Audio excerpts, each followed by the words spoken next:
Today I'm making an anti-inflammatory green juice. Using the juicer, add the spinach, and then add the lemon, and turn it on. I like to juice a solid fruit after the leafy fruits. It makes it go through a lot easier. Add an apple. Now the pineapple.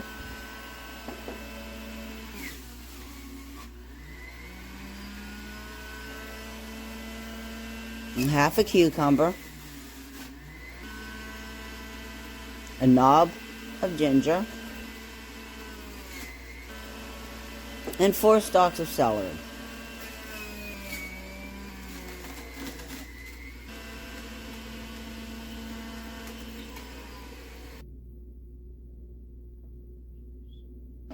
Now just give it a quick stir and serve, and you're done.